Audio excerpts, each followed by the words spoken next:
لا تحسب أن الدين بعيد عن حب وحياة، وبهجرك للدين ستحيا تعشق ما قلبك يهوى، أو أن الأيام ستحلو وترى الدنيا شط نجاة. دينك بحر من آمال شط لجميل الأحلام، ليس الدين كما تخشاه ذا ممنوع ذاك حرام، فالإسلام جميل حقا هذا ليس هو الإسلام، كل أوامره تهدينا وتنادينا. بسم اللہ الرحمن الرحیم.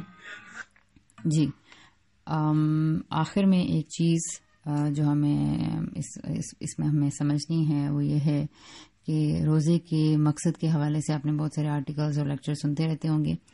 ایک بنیادی غلط فہمی جو ہمیں اس سلسلے میں ٹھیک کر لینی چاہیے، جیسے کہ میں نے آیت کے بارے میں صحیح سے بتایا ہے کہ اللہ تعالیٰ نے اس عبادت کا مقصد یہ بتایا ہے کہ تتقون ہے، یا ایھا الذین آمنوا کتب علیکم الصیام البقرہ کی، جیسے کہ آیت 183 میں نے کوٹ کی تھی. اس میں آخر میں صاف طور سے یہ بتا دیا گیا ہے کہ لعلکم تتقون، یہ روزے ہم نے اس لیے فرض کیے ہیں کہ تاکہ تم تقوی والے بن جاؤ، تاکہ تم متقی بن جاؤ. پھر میں نے یہ بھی بتایا کہ تقوی کا جو کانسیپٹ ہمارے یہاں پایا جاتا ہے وہ کس طرح کا ہوتا ہے اور تقوی اصل میں کیا ہوتا ہے. پھر اس کے بعد ہم نے یہ چیز ڈسکس کی کہ انسان تقوی والا اگر بننا چاہتا ہے تو اس کو کن طریقوں پر عمل کرنا ہوگا. تو ہم نے یہ بھی دیکھا کہ تقوی کے لیے اللہ تعالیٰ نے کہا ہے جو میں نے رہنمائی کی ہے تمہاری، علامہ ہداکم،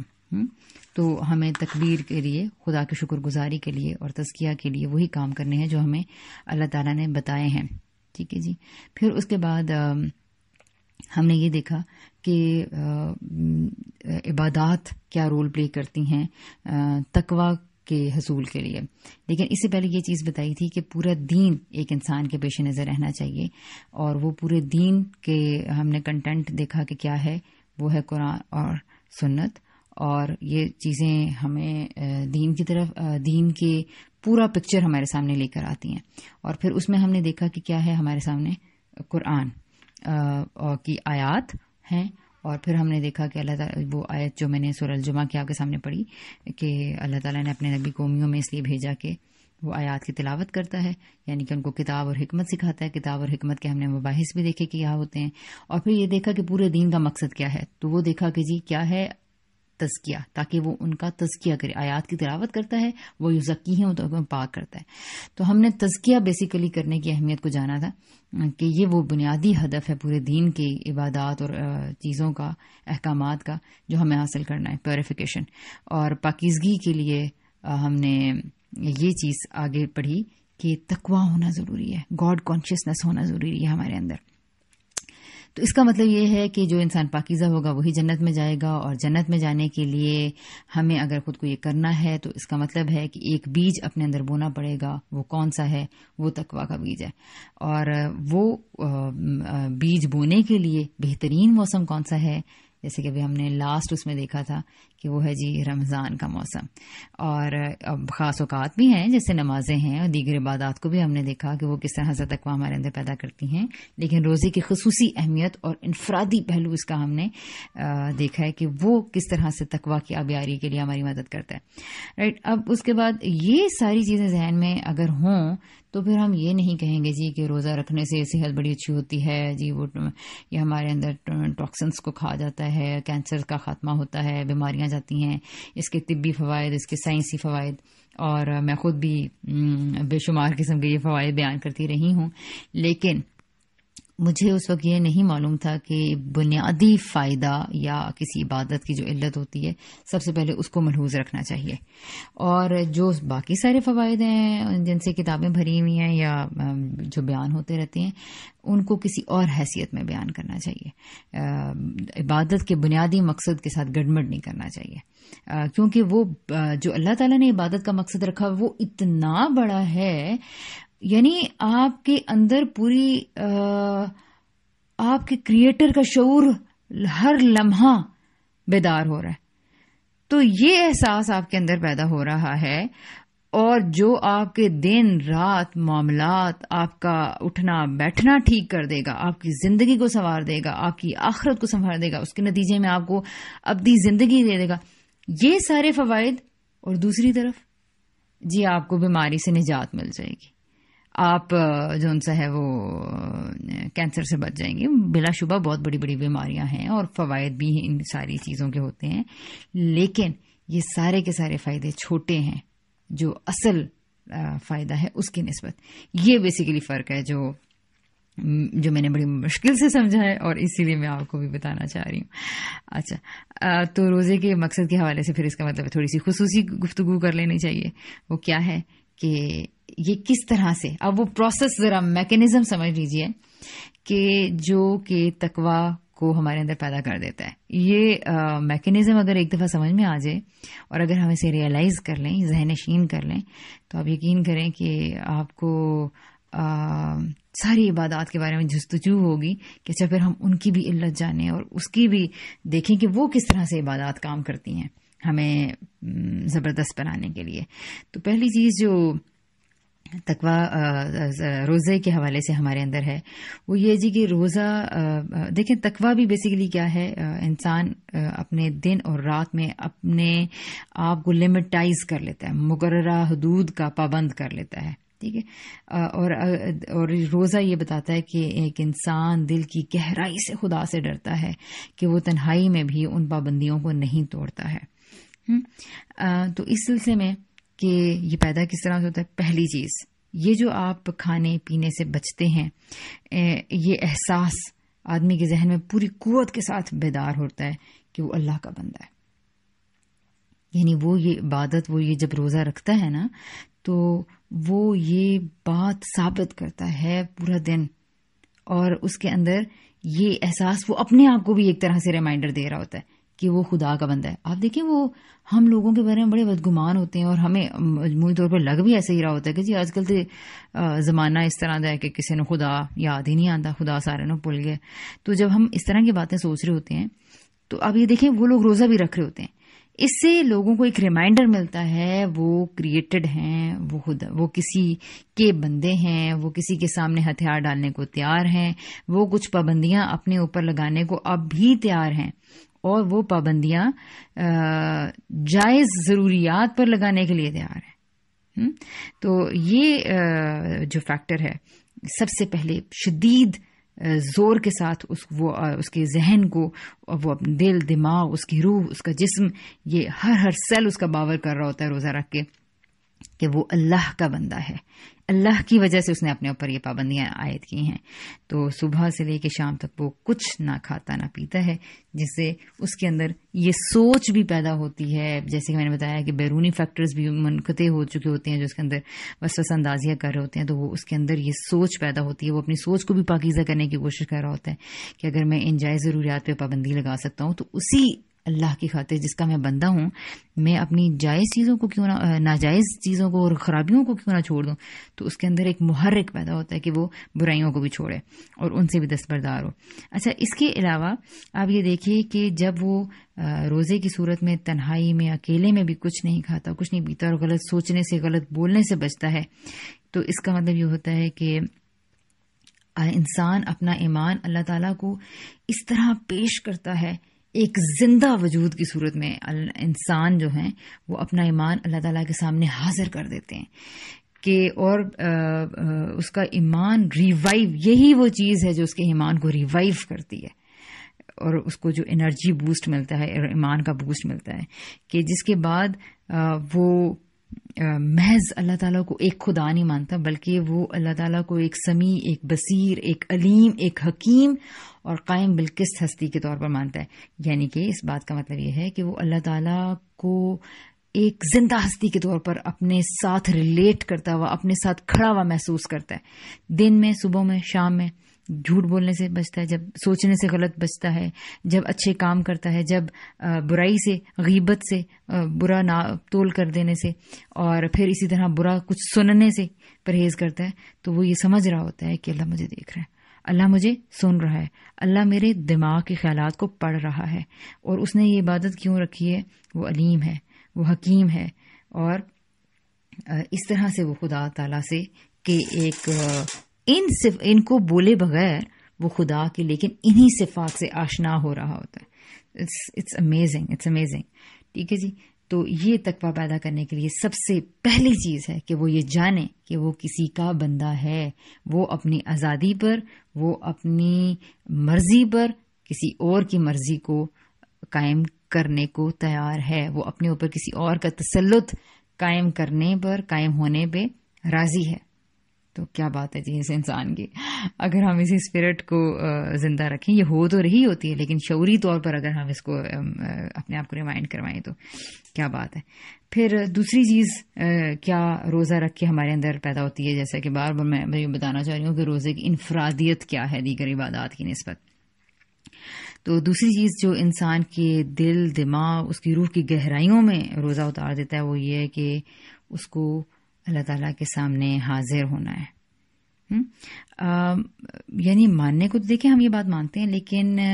روزے میں جب ہمیں بھوک پیاس تنگ کرتی ہے، جنسی جذبات اگر کسی انسان کے اوپر پوری طرح حاوی ہو رہے ہیں، وہ اس کا تقاضا کر رہے ہیں، اور یہ جبلتیں اپنا پورا زور مار رہی ہیں اس کو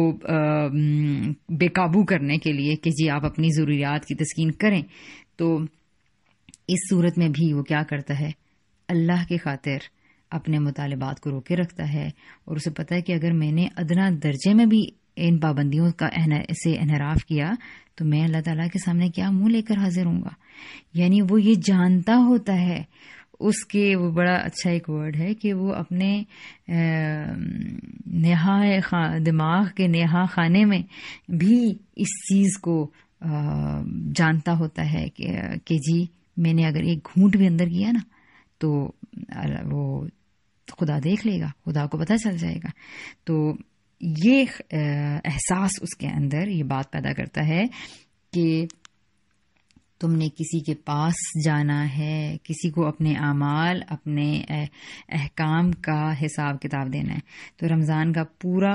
مہینہ ہر روز کئی گھنٹوں کے لیے وہ اپنے نفس کے اوپر ان بنیادی تقاضوں کے اوپر جو ان سے نا پہرا لگا کے رکھتا ہے کہ اس نے ایک دن اپنے مالک کے سامنے حاضر ہونا ہے اور اس کو اپنی اس عمل یعنی تمام جو بھی اعمال کر رہا ہے ان کے اکاؤنٹیبلٹی کے لیے اس کو فیس کرنا ہے۔ اچھا، پھر اس کے بعد دیکھیں کہ حالانکہ اس بات سے روکنے کے لیے یہ اتنا ایک خوبصورت احساس ہے نا کہ کوئی ڈنڈا لے کے اس کے سر پہ نہیں کھڑا، اس میں یہ ایک بڑی مزے کی بات ہے کہ وہ خود سے اپنی مرضی سے اپنے کنسنٹ سے ان ساری چیزوں سے رکتا ہے۔ تو یہ بھی ایک غیر معمولی چیز ہے۔ یعنی دیکھیں نماز آپ سے کوئی زبردستی پڑھوا سکتا ہے، زکوٰۃ بھی آپ سے ڈونیشن بھی زبردستی دلوائی جا سکتی ہے، لیکن روزہ اگر آپ سے کوئی زبردستی رکھوائے گا نا تو آپ نے اگر خلاف ورزی کرنی ہے تو تنہائی میں جا کے کر لیں گے۔ ہاں، تو یہ کیا ہوتا ہے کہ جو بھی اس کی پابند، ایون بچے بھی آپ دیکھیں کہ جب روزہ رکھتے ہیں تو میں کہتی ہوں کہ بچے بھی کبھی بچپنے میں بھی ہمارے اندر یہ خیال نہیں آیا تھا کہ مجھے یاد ہے کہ میں نے بچپن میں بہت چھوٹی عمر میں کوئی روزہ رکھا تو ہم نا غلطی سے وہ ربڑ چبانا شروع کر دیا اور درخت کا وہ پتا منہ میں ڈال لیا، تو بار بار جا کے نا اپنی امی کو جاتے تھے، امی میرا روزہ ٹوٹ گیا، امی میرا روزہ ہے، میرا روزہ ٹوٹ تو نہیں گیا، میں نے یہ چبانا شروع کر دیا تھا، جو ہاتھ میں الاسٹک سی پکڑی ہوئی تھی اس کو چبانا شروع کر دیا۔ اچھا، پھر تھوڑے اور بڑے ہوئے تو پھر یہ پوچھتے تھے کہ ہائی گلا کتنا خشک ہو رہا تھا اور میں نے تو اپنا تھوک اندر کر لیا تو میرا روزہ تو نہیں ٹوٹ گیا۔ تو بار بار جا کے ہم امی سے نا اس طرح کے سوال کر رہے ہوتے تھے، اور بعض اوقات بڑے ہوتے ہوئے پھر کرتے رہتے ہیں مختلف طرح کے۔ تو یعنی کہ کیا ہوتا ہے کہ یہ اکیلے میں بھی ایک بچہ بھی یہ جانتا ہے کہ وہ اپنے کسی وجہ سے نہیں بلکہ خدا کی وجہ سے کہ اس کے اندر یہ شعور کے ساتھ، اگرچہ لاشعوری طور پر وہ اس کا ادراک کر رہا ہوتا ہے یا اس کو ریپرزینٹ کر رہا ہوتا ہے، لیکن ایک کامل شعور ہے جو اس کے دماغ کے اندر بیٹھا ہوا ہے کہ اگر اس نے کچھ بھی اندر کیا تو اس کا خدا اس کا روزہ قبول نہیں کرے گا یا اس کو دیکھ لے گا یا اس کو جواب دہ ہونا پڑے گا۔ تو تقویٰ پیدا کرنے کے لیے دوسری مؤثر ترین چیز یہی ہے کہ وہ خدا کے ہر عمل کے لیے خدا کے سامنے خود کو اکاؤنٹیبل محسوس کرے۔ تیسری چیز جو روزے کے تقویٰ کے لیے روزے کے ذریعے ہمارے اندر پیدا ہوتی ہے وہ ہے جی صبر۔ یہ صبر ہم سے کوئی کروا نہیں سکتا، ہم کر نہیں سکتے، لیکن روزہ ہم سے کرواتا ہے۔ ہم عام دنوں میں جب چائے کا دل چاہا جی ہم چائے کھانے پینے کے بنا لیں گے، ہمارا کچھ کھانے کا دل چاہ رہا ہے جی ہم تو اپنی مرغوب غذا کھانے بنانے شروع کر دیتے ہیں، لیکن روزہ پھر آپ دیکھیے کہ کہاں 12, 14, 15 گھنٹے کے بعد جو انسان کا حال ہو رہا ہوتا ہے، لیکن پھر بھی ہم نے خود کو روک کے تھام کے رکھا ہوا ہوتا ہے کہ آپ نے صبر کرنا ہے، صبر کرنا ہے. تو روزہ پورا ٹائم انسان کو صبر کی تربیت دے رہا ہوتا ہے، اور روزے سے شاید اس کا بہتر کوئی اور آپ مجھے بتائیے بلکہ کہ اس سے بہتر کیا پریکٹس ہو سکتی ہے جو ہم سے صبر کروا سکے، اور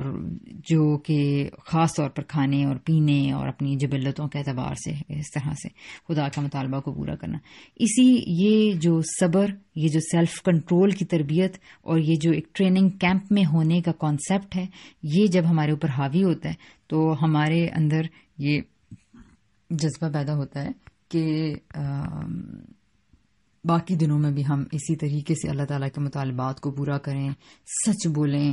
ہم نے دیانت داری سے کام لینا ہے، تحمل سے، پیشنس سے، وعدہ کرنا ہے تو پورا کرنا ہے، ناپ تول پورا کرنا ہے، باتوں کا میں ملاوٹ نہیں کرنی، یہ جو ہوتا ہے نا بڑھا چڑھا کے، تو ہر چیز کے اوپر غور و فکر کرنا، معاف کرنا ہے، عدل انصاف اور فحاشی کے کاموں سے رکنا ہے، اور جم جانا ہے، نیکی کے کاموں پہ، حق پہ استقامت اختیار کرنی ہے. تو یہ ساری چیزیں ہمارے اندر جو پیدا ہو رہی ہوتی ہیں، یہ بالکل جو سیلف کنٹرول اور صبر کی وجہ سے انسان باقی دنوں میں پھر وہ اصل میں اس کو یہ اسٹرینتھ روزے میں ملتی ہے، باقی دنوں میں اس کو لے کر چلتا ہے. تو یہ ایک بڑا زبردست کام ہے جو روزے کے ذریعے ہوتا ہے. اور یہاں پہ میں یہ بات ریوائز کرنا نہیں بھولوں گی کہ روزے کے لیے اللہ تعالیٰ نے رمضان کا مہینہ اس کے لیے مقرر کیا، اور پھر رمضان میں جو وجہ بتائی ہے رمضان کو روزوں کے لیے سلیکٹ کرنے کی، وہ یہ ہے کہ شہر رمضان الذی انزل فیہ القرآن، کہ جس میں ہم نے قرآن نازل کیا تھا. اور پھر میں نے یہ بتایا بھی تھا کہ عقل انسان کے لیے اس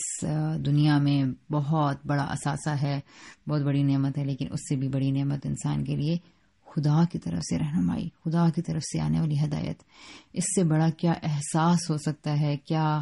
نعمت ہو سکتی ہے کہ انسان عقل کی بھول بھلائیوں میں پڑھ کے یہاں وہاں نکل سکتا تھا، لیکن اللہ تعالیٰ نے اس کی عقل کو بھی گائیڈ کر دیا، ڈائریکٹ کر دیا. تو اس نعمت کی شکر گزاری کے لیے اور اس کی پہ خدا کی بڑائی بیان کرنے کے لیے کہ وہ ایسی زبردست ڈیوائن گائیڈ لائن ہمیں دینے والا ہے، تو اس کے لیے اس نے ہمیں شریعت اور قرآن اور دین عطا فرمایا. تو یہ پیکج جو پورا ہمیں ملا ہے، اس کے لیے اور اس کے لیے شکر گزاری اور اس کے لیے خدا کی بڑائی کو تسلیم کرنا، ڈیفینیٹلی یہ روزے کا مقصد بتایا گیا. یہ جیسے آپ نے دیکھا بھی آیت نمبر البقرہ کی 285 کے لاسٹ میں اللہ تعالیٰ نے بتایا ہے. اور پھر اس کے بعد یہ بھی ذہن میں رکھنا ہوگا کہ جتنی بھی ساری شریعت، یہ قرآن، یہ ہدایت جو ہمیں ملی ہے، اس کا انحصار، اس کی بقا کا انحصار، اس کے ٹھیک ہونے کا انحصار ہی تقویٰ کے اوپر ہے. انسان کے اندر وہ یعنی کہ وہ صفت پیدا ہوگی. اس لیے اللہ تعالیٰ نے بات تقویٰ سے شروع کی تھی، پھر اس کو قرآن سے ریلیٹ کیا، پھر کہا کہ میں نے تمہیں یہ فرقان دیا ہے، یہ ہدا دی ہے، یہ بینات عطا فرمائی ہیں. آیت کو آپ تنہائی میں بیٹھ کے تسلی سے خود پڑھیے اور پھر یہ دیکھیے کہ کس طرح اللہ تعالیٰ نے اسے کہا ہے کہ میں نے تمہیں پاکیزہ قسم کی جو رہنمائی ہے وہ عطا فرمائی ہے، اور تمہارے لیے فیصلہ کن محکم قسم کی چیز تمہارے سامنے رکھ دی ہے. جیسے میں کہی تھی نا کہ میں اس کی اگزامپل آپ کو دیتی ہوں کہ قرآن فرقان کیسے ہے اور بینات اس کی کیسے ہمارے لیے، کہ میں روزوں کے جب سائنسی فوائد بے شمار ہیں، اور اسی طرح جو اس کے طبی فوائد ہیں، اور پھر جو ہم بیان کرتے رہتے ہیں، تو وہ اتنے سارے تھے جی کہ میں کہتی تھی کہ یہ دیکھیں یہ بھی ہو رہا ہے، اس سے یہ بیماریوں کا، بے شمار بیماریوں کا علاج روزے میں موجود ہے. اور ہر طرح کے پیشنٹس کو یہ روزہ رکھنے کے بعض اوقات تو تھراپی کے طور پر یہ بعض کنٹریز میں یہ پریکٹس کروائی جاتی ہے. ایون شوگر کے پیشنٹس کو جو کہتے ہیں کہ روزہ رکھ ہی نہیں سکتے، تو یہ پریکٹس کروائی جاتی ہے. تو میں کہتی کہ اتنی ساری دیکھیں یہ چیزیں ہیں، ان کا انکار کیسے ہو سکتا ہے. لیکن قرآن نے آ کے روزے کا وہ بنیادی مقصد جب سامنے اس کا ظاہر کیا، اور پتہ چلا جب یہ آیات کو دیکھنے کا یہ انداز جب استادوں نے سکھایا کہ بنیادی علت سامنے رہنی چاہیے، تو وہ اتنی بڑی تھی اور وہ اتنی بیسک تھی کہ خدا کا بندہ بن کے رہنا، خدا کے سامنے جواب دہی کا احساس ہونا، اور اس کے احکامات پر عمل کرنے کے لیے صبر کی پریکٹس ہونا، ضبط نفس کی قوت اپنے اندر پیدا ہونا. تو یہ اتنے بڑے مقاصد ہیں کہ وہ باقی سارے جتنے فوائد تھے وہ کیا ہو گئے، وہ بہت چھوٹے رہ جاتے ہیں، بہت چھوٹے ہو جاتے ہیں. ٹھیک ہے، بلکہ اب تو روزے کے اور بھی، بلکہ میں مقاصد پہ روشنی ڈالتی ہوں کہ جو لوگ بیان کرتے ہیں کہ جی طرح طرح کے کھانے اور مرخن اور افطاریاں ملتی ہیں اور دوسروں کی بھوک کا احساس ہو جاتا ہے، یہ وہ، تو یہ ساری ضمنی چیزیں ہیں. اور اللہ تعالیٰ کے ہاں جو عبادات ہوتی ہیں ان کے اتنے بڑے مقاصد ہوتے ہیں کہ یہ سارے بائی پروڈکٹس اس کے خود بخود ہی مل جاتے ہیں، اور بجائے اس کے کہ ہم ان کو بڑا کر کے بتانا شروع کر دیں تو بڑی گھاٹے کی بات ہوئے گی. تو یہ ساری کی ساری جو اللہ تعالیٰ کہتے ہیں کہ میں نے تمہیں رمضان نے جو قرآن، فرقان، بینات، ہدا عطا کیے ہیں تو تمہیں اس کے لیے شکر گزار اور خدا کی بڑائی بیان کرنے والا ہونا چاہیے. اور اس سب کا دار و مدار اس بات پہ ہے کہ یہ ملیں گی کیسے انسان کو، اگر اس کے اندر تقویٰ ہے. اور تقویٰ پیدا کرنے کے لیے اگین ہمارے اندر یہی صلاحیتیں، تو یعنی بیسک پھر دوبارہ چیز آ جاتی ہے اس کوالٹی کو جس کو ہم سمجھنے کی کوشش کر رہے تھے کہ روزہ تقویٰ پیدا کیسے کرتا ہے. بھئی روزے سے زندگیاں سنور کیسے جاتی ہیں، روزے سے ہم ٹھیک ہو کیسے جاتے ہیں، ہماری مغفرت کے لیے کیوں منادی لگا دی گئی ہے، اور کیوں کہہ دیا گیا ہے کہ جو ایمان اور احتساب سے روزے رکھے گا تو اس کے سارے گناہ بخش دیے جائیں گے، کیوں روزے دار کی منہ کی بو بھی اللہ تعالیٰ کو جو ہے وہ مشک سے زیادہ عزیز ہے، کیوں روزے داروں کے لیے ایک الگ دروازہ بنایا گیا ہے کہ وہ جنت میں داخل ہو جائیں اور پھر اس کے علاوہ کسی اور دوسرے کو وہاں سے نہیں جانے دیا جائے گا. تو یہ ساری چیزیں، اور پھر نبی پاک صلی اللہ علیہ وسلم کا اسوہ جو پتہ چلتا ہے کہ روزے میں کے لیے خصوصی زور لگانا اور تیاری کرنا، اور پھر روزے کی راتوں میں تنہائی اور اعتکاف، اور پھر غور و خوض اور خدا سے دعائیں اور عبادتیں، اور پھر رات کا قیام، یہ سب کا سارا کام یہ کس کو فائدہ دیں گے؟ اس شخص کو جو یہ ساری چیزیں جو رمضان کے ساتھ اور روزوں کے ساتھ ایسوسیٹڈ ہیں یہ فائدہ دے رہی ہیں، جس کے اندر تقویٰ ہے، اور تقویٰ انہی ساری چیزوں سے پیدا ہو رہا ہے. تو بہت امیزنگ کانسیپٹ ہے یہ کہ سب چیزیں آپس میں کس طرح سے کو ریلیٹ کر رہی ہیں. اور پھر اس کے بعد آپ یہ دیکھیے کہ پورے قرآن کے بارے میں بھی اللہ تعالیٰ نے یہ فرما دیا ہے کہ یہ کس کو فائدہ دیتا ہے. یعنی اگر یہ بیج آپ نے روزوں میں بھی، میں نے روزوں میں بھی اپنے اندر نہ ڈالا تو خدا سے ڈرنے والا، خدا کی خاطر خود کو جھکانے، خود کو گرانے والا، اور اللہ کی بندگی، اللہ کی عظمت کو اپنے اوپر، اللہ کی عظمت کو ریئلائز کرنا اور اللہ کی حاکمیت کو اپنے اوپر امپوز کر دینا. Like always you are feeling like that there is a king جو کہ آپ کو براہ راست آرڈر دے رہا ہے، آپ کے ساتھ ہے. تو بہت دیکھیں کیسی بات ہے. تو یہ وہ بیج ہے جس کی وجہ جو آپ کے اندر ہوگا، میرے اندر ہوگا، تو ہمیں قرآن سے رہنمائی، قرآن سے فائدہ، قرآن سے ہدایت ملے گی. یہ نہیں ہے تو پھر پورا قرآن پڑھتے رہیں، پورا قرآن پڑھ کے سنا دیں، دورہ قرآن اٹینڈ کر لیں، کلاسز سیشنز اٹینڈ کر لیں، کوئی فائدہ نہیں ہوئے گا. کیونکہ بیسک اللہ تعالیٰ نے بتا دیا ذالک الکتاب لا ریب فیہ ھدی للمتقین، یہ ہدایت تو ہے لیکن متقین کے لیے، ان کے لیے جن کے اندر خدا کا احساس ہے، ان کے اندر جن کے لیے خدا کا ڈر ہے، ان کے لیے جو یہ سمجھتے ہیں کہ خدا کے پاس جانا ہے. اور وہ احساس کیسے ہوتا ہے؟ وہ اسی عبادت سے حاصل ہوتا. ہم 2-3 دفعہ اس کو ریوائز کر چکے ہیں. لیکن روزے کے ساتھ آخری طور پر یہ بات سمجھنی بہت ضروری ہے جی کہ ہم نے اس مہینے کو ساتھ بڑی گڑبڑیں بھی کر دی ہیں، اس کے ساتھ کچھ خرابیاں اٹیچ ہو چکی ہیں جن سے ہم نے لازم بچنا ہے، کیونکہ وہ روزے کی ساری برکتوں کو تباہ و برباد کر دیتی ہیں. اور دل خون کے آنسر ہوتا ہے جب رمضان آنے سے پہلے ڈشز اور ریسیپیز کی باتیں ہونی شروع ہو جاتی ہیں، اور روزوں میں افطاری کے ٹائم پہ بازاروں میں سموسوں اور پکوڑوں کے لیے جو ہے وہ رش کا ازدحام، یہ سارا کچھ ہو جاتا ہے. تو ایک دل میں عجیب سا جب سے یہ احساس ہوا ہے تب سے تو یہ ایک بہت ہی دکھ والی بات بن گئی ہے. پہلے بڑی کیا کرتے تھے جی افطاریاں، گیٹ ٹوگیدرز، یہ وہ، اور یہ تو آہستہ آہستہ پتہ چلا کہ رمضان بیسیکلی کم کھانا کھانے کے لیے ہی ہمیں ترغیب دینا چاہتا ہے. وہ صبح اور شام کو بس کہتا ہے کھا لو، یعنی کھا لو کہ دن بھر کے لیے ہمت رہے. تو لیکن یہ بری طرح یہ اس روزے کا کانسیپٹ اور اس کی اسپرٹ مجروح ہوئی ہے کہ ہم نے اس کے ساتھ یہ سمجھ لیا ہے کہ جی اب فاقہ کاٹا ہے تو اب خوب کھاؤ. اور اس کے بارے میں بہت زبردست بیان ہوا ہے کہ رمضان کے ساتھ ایک خرابی یہ ہے کہ رمضان کو لذتوں اور چٹخاروں کا مہینہ بنا لیا گیا ہے. لوگ سمجھتے ہیں کہ اس مہینے میں جو بھی خرچ کیا جائے گا اللہ تعالیٰ کے ہاں اس کا کوئی حساب نہیں ہے, اور لوگ اگر کچھ کھاتے اور پیتے بھی ہوں تو ان کے لیے یہ پھر مزے اڑانے اور بہار لوٹنے کا مہینہ بن جاتا ہے. اور بجائے اس کے وہ اپنی نفس کی تربیت کریں, وہ نفس کی پرورش کرنے کا اور نفس کو موٹا کرنے کا ذریعہ بنا لیتے ہیں, اور ہر روز افطاریوں کی تیاریوں میں صبح سے شام تک مصروف رہتے ہیں. تو یہ ایک انتہائی جسے کہتے ہیں کہ بہت ہی خوفناک قسم کی چیز ہے جو میں کہوں گی, کیونکہ نا بیسیکلی سارا صبح اور شام کا جو فاقہ ہے نا, اور جو آپ نے اپنی تربیت کی تھی وہ ضائع ہو جائے گی. تو یہ اس کے ساتھ الارمنگ چیز ہے. اور جتنا وقت بھی وہ روزے سے ہوتے ہیں وہ یہی سوچتے رہتے ہیں جی کہ کیا کھائیں, اور شام کو اپنے بھوک اور پیاس کا جو خلا ان کے پیٹ میں پیدا ہوا ہے اس کو کن کن نعمتوں سے بھریں گے, اور اس کی وجہ سے وہ ساری روزے کی روحانیت اور فیض کھو دیتے ہیں اور وہیں کے وہیں کھڑے رہ جاتے ہیں. تو اس کا علاج بھی ظاہر ہے کچھ ہونا چاہیے,